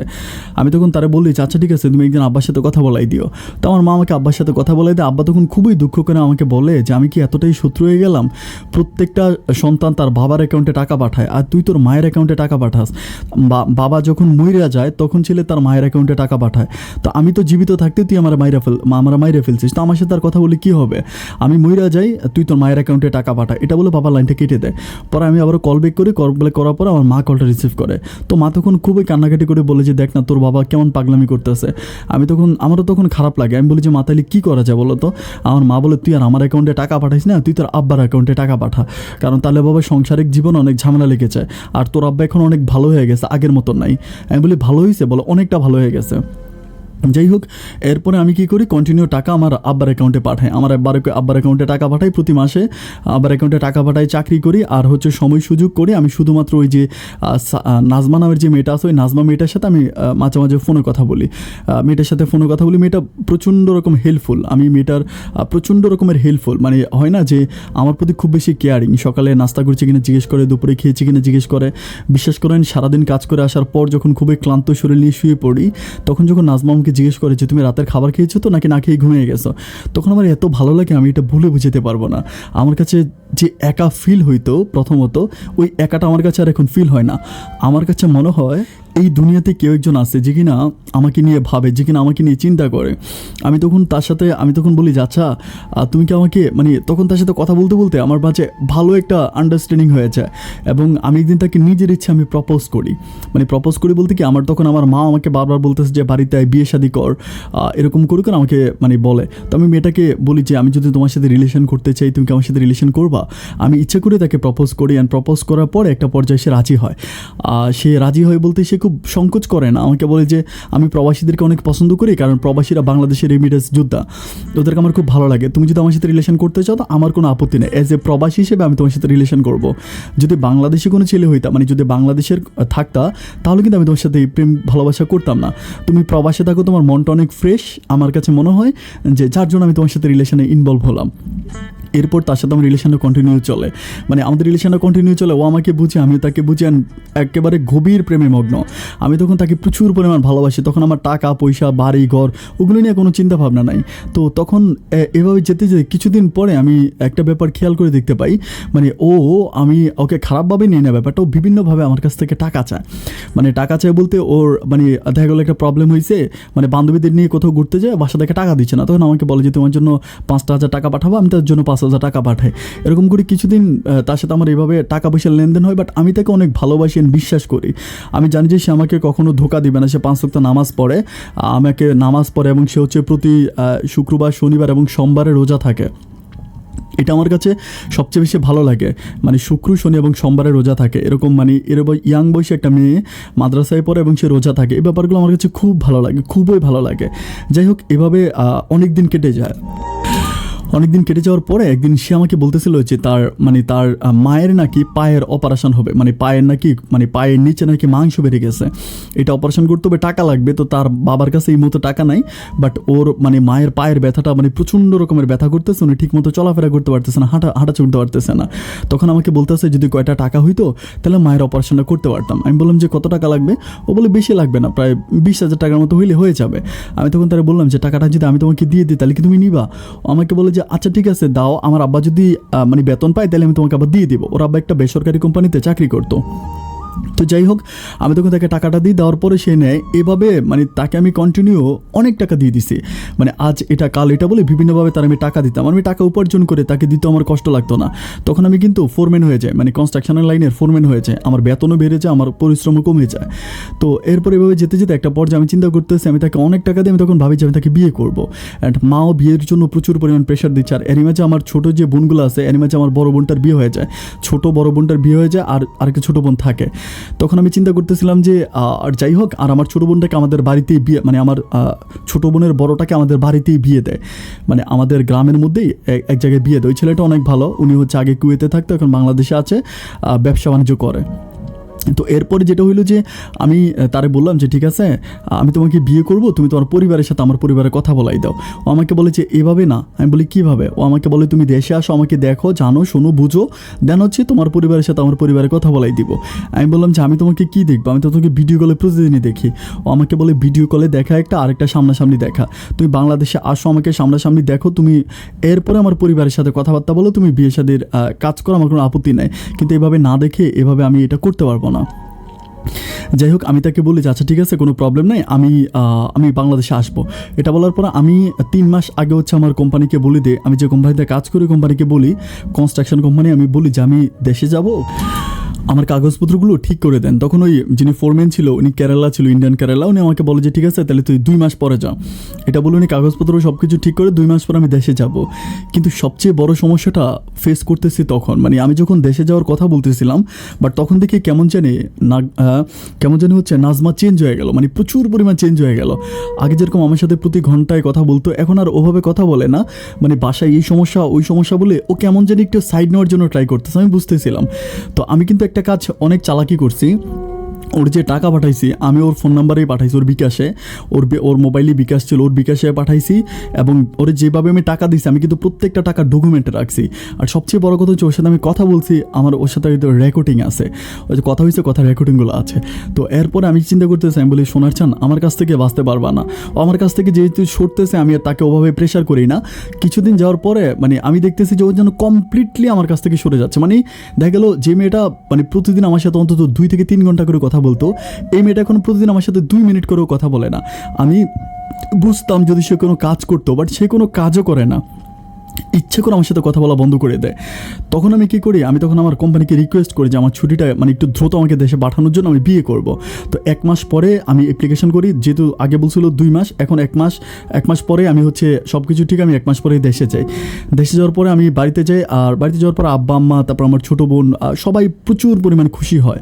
বাড়িতে 2 দিন থাকি, থাকার পরে আমি চিন্তা করতেছিলাম ওর ঠিকানা অনুসারে আমাকে যে ঠিকানা দিছিল সেই ঠিকানা অনুসারে আমি যাই। বাট ওই ঠিকানা অনুসারে ওই গ্রামে যাওয়ার পরে আমি দেখি যে ওই গ্রামে ও নাই, এই নামের কোনো মেয়ে ওই গ্রামে নাই। আমি তখন এত পরিমাণ কষ্ট পাই, আমি কান্না করতে থাকি। তখন এত কান্না আসে আমার, এখানে 2-3টা লোককে আমি জিজ্ঞেস করি যে ওর কথা। পরে আমাকে জিজ্ঞেস করি যে ভাই মেয়ের বাবার নাম কিংবা মায়ের নাম ওরকম কিছু আছে আপনার, না শুধু মেয়ের নাম বলে তো এইভাবে পাবেন না। তখন আমি ওর বাবার নাম বলি, মায়ের নাম বলি। তখন উনি বাবার নামটা বলে আমাকে বলতেছে একটা লোক আছে, মেয়েটা মাদ্রাসায় পড়ে, ঠিক আছে, কিন্তু এটা তো পাশের গ্রামে, পাশের গ্রামের কথা বলে। তখন আমি বলি যে পাশের গ্রামে কোথায়, একটা লোক আমাকে নিয়ে যায়, নিয়ে গিয়ে বলে যে এই বাড়ি, গাড়িটা দেখাই দেয়। অ্যান্ড সবচেয়ে অবাক ব্যাপার হচ্ছে আমি ওদের ঘরের বারিন্দায় যাওয়ার পরে এই বাড়ি বলার পরে ঘর থেকে ও বেরিয়ে আসে, কারণ আমি তোকে ভিডিও কলে দেখছি, ওর ছবি দেখছি, আমি চিনতে পারি। আমি কিন্তু এতক্ষণ পর্যন্ত ওই লোকগুলোকে তার কোনো ছবি দেখাই নেই, কারণ ছবি দেখাই নেই একটা মাত্র কারণ আছে আমি তাকে ছবি দেখাই না, কারণ ছবি দেখানোর পরে যদি তারা অন্য কিছু মাইন্ড করে, অন্য কিছু মাইন্ড করে, এই জন্য আমি আর ছবি দেখাই না। আমি বলছিলাম যে আমি ওদের আত্মীয়, আমরা চিটং থেকে আসছি, এভাবে হচ্ছে আমি জাস্ট হচ্ছে স্কিপ করি, ছবি না দেখায়, কারণ ছবি দেখাইতে গেলে ওরা আবার কী মনে করে। তো এরপরে আমি যখন দেখতে পাই ওকে, দেখার পরে আমি তখন উঠানে যাই, উঠানে যাওয়ার পর আমি বলি যে কী ব্যাপার নাজমা কেমন আছো? তখন ও এত অবাক হয়েছে, দৌড় দিয়ে ঘরে ঢুকে যায়। ঘরে ঢুকে যাওয়ার পর ওর মা বের হয়ে আমাকে বলে বাবা বাবা ভালো আছে? আমি বলি ভালো আছি। বলে ঘরে আসো। ঘরে যাই। ঘরে যাওয়ার পর আমার আমাকে মানে পানি দেয়, তারপরে শরবত দেয়, চানাচুর, বিস্কিট এগুলো দেয়। আমি খাওয়া দাওয়া করে আমি বলি যে আন্টি আপনার শরীর ভালো তো? ভালো। তো কথাবার্তা বলার পরে আমি তখন চলে আসি। আসার পরেও আমাকে কল দেয়। কল দিয়ে বলতেছে যে তুমি কি কাজটা ঠিক করলা? আমি বলি কি ঠিক করলাম না? তো বলতেছে যে তুমি আমাদের বাড়িতে কেন আসছো? আমি বলি কেন আসবো না, আমি তোমাদের বাড়িতে আসতে পারি না? আমাকে বলে তুমি কিন্তু কাজটা মোটেও ঠিক করো নাই। আমার তখন প্রচুর পরিমাণ রাগ হয়। আমি তাকে বলি যে শোনো, বেশি চালাকি আমার সাথে কইরো না। তুমি আমার সাথে যা কিছু করছো আমার কাছে সব রেকর্ড আছে। হ্যাঁ, ও আমাকে বলে যে তুমি রেকর্ড করে আমার এটা ফালাই দিও, এটা বলেও ফোনটা কেটে দেয়।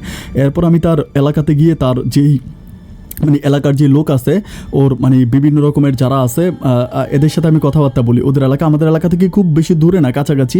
ওই এলাকাতে গিয়ে আমি তখন হচ্ছে বিভিন্ন রকমের লোকদের সাথে কথা বলি এবং ওদের এলাকার যে মেম্বাররা আমি 1 লাখ টাকা অফার করি। আমি বলি যে আপনার আমি 1 লাখ টাকা দিব আপনি, কারণ ও কিন্তু অনেক সুন্দর ছিল, মানে বাস্তবে দেখলে আসলে বিশ্বাস করা যায় না। মানে আপনারা যদি কেউ দেখেন বলবেন যে এটা কোনো সিনেমার নায়িকা, এত সুন্দর।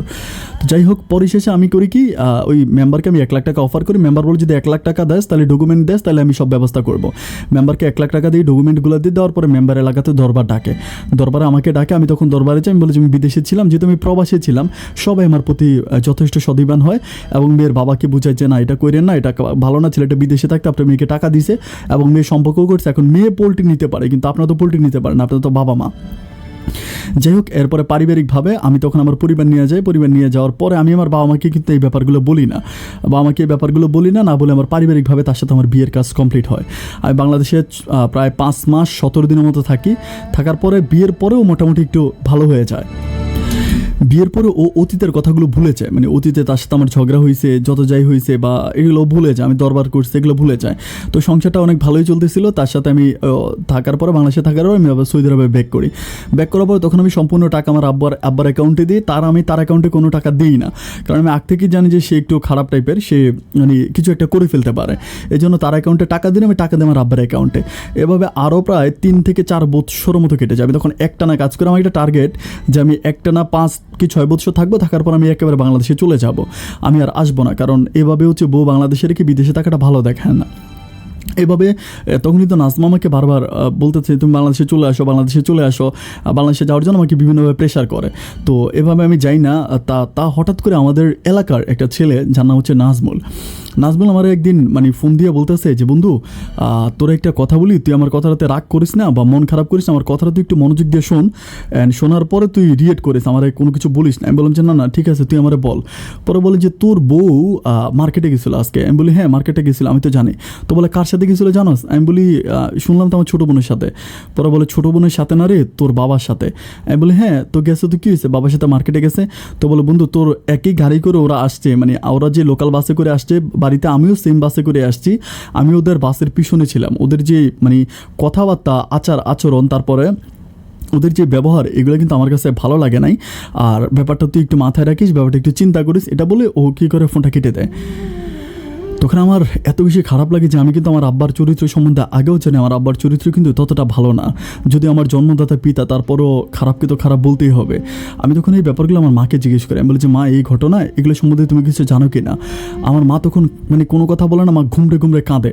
আমি তখন মারে বলি যে মা কান্না কেন করতে আসতো? মা বলে যে বাবা রে কী বলবো, আসলে উপরের দিকে থুতু মারলে এটা নিচের গায়ে এসে পড়ে। তোর বাপ যে এতটা খারাপ হয়ে যাবে এটা আমি চিন্তাও করতে পারি নাই। তোর বাপের কথা বাদে দিলাম, তোর বউ কেমন মাইয়া, মানে তোর বউ কেমন যে সে তার শ্বশুরের সাথে পর্যন্ত মানে কেমন কথা, মানে আমার মা এগুলো বলে খুব কান্নাকাটি করে। আমি তখন মানে এত কষ্ট পাই, আমি চিন্তা করি হায় আল্লাহ, এটা তো আমি জীবনেও স্বপ্নে চিন্তা করতে পারি নাই। তখন আমি একরকম মানে আমার মালিককে খুব রিকোয়েস্ট করে আমি তাড়াতাড়ি বাংলাদেশের টিকিট কাটি, অ্যান্ড 15 দিনের মধ্যে বাংলাদেশে চলে যাই। বাংলাদেশে যাওয়ার পরে প্রত্যেকটা মানুষের মুখে মুখে আমি সেম একটা কথাই শুনতেছি যে আমার ওয়াইফের সাথে আমার আব্বার মানে অবৈধ সম্পর্ক আছে। এটা সবাই বলে, আমাদের এলাকার প্রত্যেকটা মানুষ বলে। তখন আমার এত খারাপ লাগে, মানে আমি ঠিক বুঝাইতে পারবো না। একদিন আমার আব্বার সাথে আমার মানে এটা নিয়ে আমার ওয়াইফ কী করে আমার আব্বার জন্য চা নিয়ে যায় সকালবেলা। আমি তখন বলি যে আমার আব্বার জন্য তোমার চা নিয়ে যাইতে হবে কেন? আমার আব্বা কি বৃদ্ধ মানুষ? শোনো, তুমি তো কোরআন হাদিস নিয়ে পড়াশোনা করছো, তুমি তো ইসলামিক মাইন্ডের মেয়ে, তুমি তো জানো শ্বশুর শাশুড়ি যখন মানে সুস্থ সবল থাকে তখন তাদের কাছে যাইতে না, অতটা বিশেষ করে শ্বশুরে এত পাশে যাইতে নাই। এই কথাগুলো আমার আব্বা শুনতে পাওয়ার পর আব্বা পিছন থেকে আমার কলার চেপে ধরে আমার বলতেছে যে তুই এটা কী বললি, এটা বলে আব্বার সাথে আমার টকঝক হয়ে যে আব্বা আমারে মারে, অ্যান্ড আমিও তখন সেদিন আব্বার গায়ে হাত তুলি। আব্বার গায়ে হাত তোলার পরে তখন গ্রামের মাধ্যমে আমার সালিশ দরবার হয়। দরবারের মধ্যে আমাকে আমাদের এলাকার যিনি চেয়ারম্যান ছিল উনি জিজ্ঞেস করার পর আমি সব কিছু ট্রু বলি যে আমার আব্বা আমার সাথে এই কাজগুলো করছে, এখন এগুলো করছে। করার পরে মানে তখন আমার পারিবারিকভাবে এত ঝামেলা হয়ে যায় আমি বলে বুঝাতে পারবো না। তো আমি ওখানে যেই লোকটাকে আমার মানে ফোরম্যানের দায়িত্ব দিয়ে আসছিলাম সৌদি আরবে, ওই লোকটার বউ মারা যাওয়ার কারণে ওই লোকটা মানে ইন্ডিয়াতে চলে যায়, উনি ইন্ডিয়ান ছিল।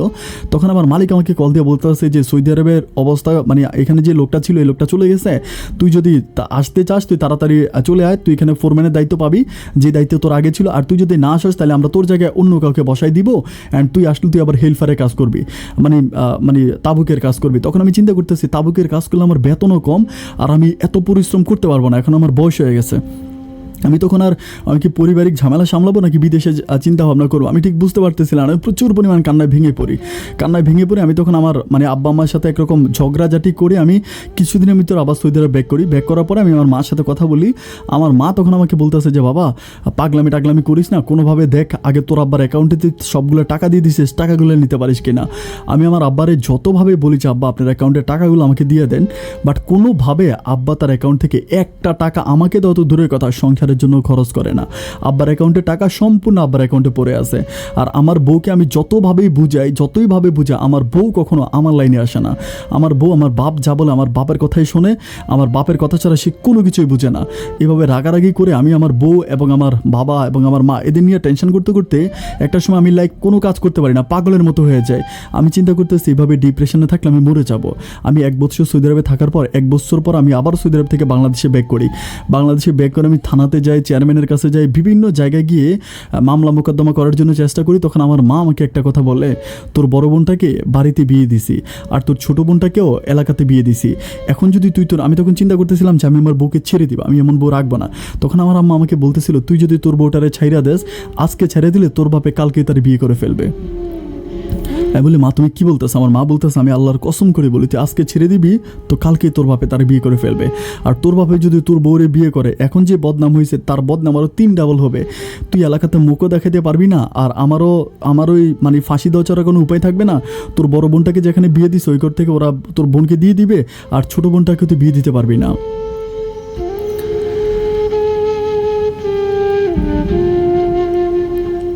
চোখের সামনে অনেক খারাপ দৃশ্য দেখার পরেও আমি চোখ বন্ধ করে থাকি। আমি সহ্য করতে পারি না, আমি কি করব। আমার কাছে মনে হয় যে আসমানটা ফেটে যাক, আমি আসমানটার মধ্যে উঠে যাই। আমার এত কষ্ট আর সহ্য হয় না।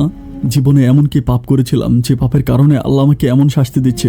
আপন ভাই আপনার জীবনের গল্পগুলো আমি সবসময় শুনে আমার খুব ভালো লাগে। ভাইরা আমার গল্পগুলো আপনাকে বললাম, আমার গল্পটা অনেক নোংরা আমি জানি না, অনেক কিছু আসলে আমার আব্বার সাথে আমার ওয়াইফের আসামিগুলো আপনাকে বলি নাই, এগুলো আমি জাস্ট স্কিপ করে গেলাম। এরপরও যতটুকু পারছি আপনাকে বলছি, যদি পারেন আমার জীবনের গল্পটা প্রচার করবেন, আর যদি আপনার সম্ভব হয় প্রয়োজন আমার আব্বার কথাটা না বলে হইলেও অন্য কথাগুলো বলে ভাই আমার গল্পটা প্রচার করেন, আপনার মুখে আমার জীবনের গল্পটা শুনলে আমার খুব ভালো লাগবে। আপন ভাই আমি এখন প্রতিদিন আপনার জীবনের গল্পগুলো শুনে আমার খুব ভালো লাগে। আর আমার কাছে তেমন কোনো টাকা পয়সা নাই, আমি কোনো কিছু করি না, বাড়িতে বসে বসে খাচ্ছি, আমার আব্বা সংসার চালাইতে আছে, অ্যান্ড চোখের সামনে যেটা দেখি এটা আমি আপনাকে বলে প্রকাশ করতে পারবো না। ভাই আমি এখন কি করতে পারি? আর আমার কাছে মনে হয় যে আমি যে কোনো সময় আত্মহত্যা করে ফেলবো, আমি মারাও যেতে পারি। যদি পারেন আমাকে বলবেন যে আমার কী করা সম্ভব। আপন ভাই এটা আমার ফোন নাম্বার, যদি পারেন আমার সাথে একটু যোগাযোগ করবেন। আমি সৌদি আরব থেকে একেবারে চলে এসেছি আর সৌদি আরবে যাই নাই। আপনি অনেক ভালো থাকবেন ভাই, আসসালামু আলাইকুম।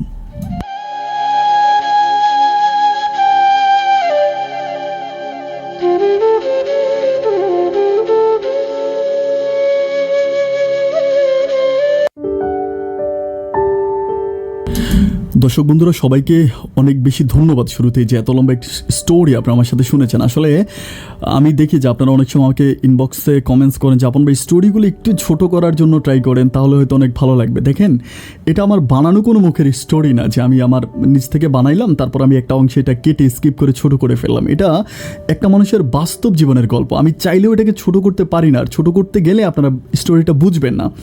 যেমন আমাকে আরিফ ভাই বললো যে ভাই আপনি আমার বাবার স্টোরিটা প্রয়োজনে স্কিপ করে হলেও আপনি জীবনের গল্পটা প্রচার করবেন। কিন্তু আমি যদি ওনার বাবার স্টোরিটা স্কিপ করে আপনাদেরকে বলি, আপনাকে এই গল্পটা বুঝতেন? কোনোভাবেই বুঝতেন না। হ্যাঁ, তো বাবার স্টোরিটা আমাকে বলতে হয়েছে, যদি এটা নোংরা বলতে আমার ভিতরে খুব কষ্ট হয়েছে, আল্লাহ সাক্ষী আমার প্রচণ্ড রকম কষ্ট হয়েছে, কিন্তু তারপরেও বাস্তবতা বুঝাতে গিয়ে বাস্তবতার খাতিলে কথাগুলো আমাকে বলতে হয়েছে। অ্যান্ড কথাগুলো আপনারা ক্ষমা দৃষ্টিতে নেবেন, আমাকে ক্ষমা করবেন, কারণ আমি যদি বাস্তবতাটাকে তুলে ধরতে হয়, বাস্তবতাটাকে তুলে ধরার জন্য বাস্তবতার সাথে যা জড়িত তা আমাকে বলতেই হবে, সেটা যতটাই খারাপ হোক। আর সেটা আপনি যদি বাস্তবতা বুঝতে হয় আপনাকেও সেটা শুনতে হবে। দর্শক বন্ধুরা, আরিফ ভাই আমাকে জিজ্ঞেস করছিল যে ভাই ওখানে আমি কী করতে পারি। উনি একটা ভুল করছে, মারাত্মক ভুলটা করছে কি জানেন? উনি যখন জানতে পারছে যে ওনার আব্বার সাথে যেটাই হয়েছে, ওনার তখন উচিত ছিল যে কোনোভাবে ওনার ওয়াইফকে, উনি যদি সৌদি আরবে যেতে থাকে, ওনার দরকার ছিল ওনার ওয়াইফকে কোনোভাবে উনি পরিবার থেকে আলাদা করে ফেলা। আমার মনে হয় যে উনি যদি সৌদি আরবে থাকা অবস্থায় তার বউর জন্য ভিসা পাঠাইতো, সে তার বউকে নিয়ে যেতে পারতো, এটা সম্ভব ছিল। অ্যান্ড এটা কিন্তু সে করে নাই, এটা করে নাই। আর দ্বিতীয়ত ব্যাপার হচ্ছে তার সম্পূর্ণ টাকা সে তার বাপের অ্যাকাউন্টে দিচ্ছে। বাবাকে বিশ্বাস করতেই পারে, কিন্তু শুরু থেকে তার মাথায় এটা আসা দরকার ছিল যে পৃথিবীর সব বাবাগুলো একরকম হয় না। বাবাকে আমরা রেসপেক্ট করি, ভালোবাসি, আমার বাবার জন্য আমি এখনও কাঁদি। দুনিয়াতে অসংখ্য বাবা আছে, বাট সব বাবা যদি ভালো হইতো তাহলে কোনো পুরুষ দোজকে যাইতো না। সুতরাং সব বাবাকে আমরা ভালো বলতেও পারি না। সেক্ষেত্রে আরিফের বাবা দরকার ছিল যে আমার আব্বা আগ থেকে একটু নেগেটিভ টাইপের, সো আমার আব্বা অ্যাকাউন্টে আমার ইনকামের সবগুলো টাকা দিয়ে দেওয়া ঠিক হচ্ছে না। প্রথমে মায়ের অ্যাকাউন্টে দিয়েছিল, অ্যান্ড মায়ের অ্যাকাউন্টে দেওয়াই তার জন্য সেফ ছিল। এটা সে ভুল করেছে, এটা দুটো ভুল। প্রথম ভুল, তার ওয়াইফকে সে বিদেশে না নিয়ে সে বিদেশ থেকে চলে আসছে, এটা সে ফার্স্ট ভুল করেছে। সেকেন্ড ভুলটা সে করেছে তার বাবার অ্যাকাউন্টে টাকা দিয়ে। আসলে একটা মানুষের জীবন ধ্বংস হওয়ার জন্য না হাজারটা ভুলের দরকার নাই, বিশ্বাস করুন, ছোট্ট দুই একটা ভুলে যথেষ্ট। বাট সে একটা ভালো কাজও করেছে। যখন আই এম সো সারপ্রাইজ, আমি অবাক হয়ে গেলাম যে উকিলের কাছে গেছিলো। উকিল যেটা ওনাকে বললো যে একটা কাজ করো, তুমি বিদেশে চলে যাও, বিদেশে চলে গেলে দেখবে এই ঝামেলা শেষ। আসলে সে যখন বিদেশে চলে গেল, যে রূপার যে প্রবলেমটা ছিল, রূপার প্রবলেমটা সম্পূর্ণ সমাধান হয়ে গেল। রূপার এই ব্যাপারটার মধ্যে না, ছেলে বিদেশ চলে গেছে, তার কী করবে? রূপার সাথে তার সম্পর্কটা ওইখানে একদম ক্লোজ হয়ে গেল, বা রূপাও তার আর কোনো খোঁজখবর নেয়নি, সেও রূপার সাথে তার কোনো কন্ট্রাক্ট করে নেই। এটা কিন্তু উকিল যথেষ্ট বুদ্ধিমান একটা কাজ করছে। আর যদি খারাপ উকিল হইতো বলতো মামলা করেন, আমাকে দিয়ে মামলা করেন, টাকা টুকা আমাকে দেন, আমি ইয়ে করবো। কিন্তু উকিল, আমি রেসপেক্ট এরকম উকিলদের, বাংলার প্রত্যেকটা ঘরে ঘরে থাকা দরকার, সম্মান করে এমন উকিলদের। দর্শক বন্ধুরা, এক বালতি দুধের ভিতর এক ফোঁটা চনাই যথেষ্ট, মানে গরুর মূত্র পড়লেই পুরোটা দুধ নষ্ট হয়ে যায়। সারা জীবনের সমস্ত অর্জনটাকে ধ্বংস দেওয়ার জন্য ছোট্ট একটা ভুল যথেষ্ট, যেটা আরিফ ভাই অনেক ভুল তার জীবনে করে ফেলেছে, যেটা আপনারা নিজেরাও শুনেছেন। আরিফ ভাই যে ভুলটা করেছে, এই ভুলটা আপনারা করবেন না। এটাই হচ্ছে আমার গল্প বলার মূল উদ্দেশ্য। আরিফ ভাই যে ভুলটা করেছে, এই ভুলটা আপনি করবেন না। আরিফ ভাইয়ের জীবনের মতো যেন আপনার জীবনটা না হোক, সেই প্রত্যাশা, সেই আশা করে আজকের মতো আর যে আপন জীবনের গল্প অনুষ্ঠান থেকে আমি আপন এখানে বিদায় নিচ্ছি। অন্যদিন অন্য কারো বাস্তব জীবনের গল্প নিয়ে, জীবনের গল্প এই অনুষ্ঠানে আপন আবারও হাজির হয়ে যাবে। সেই পর্যন্ত সবাই ভালো থাকবেন, সুস্থ থাকবেন। আল্লাহ হাফেজ।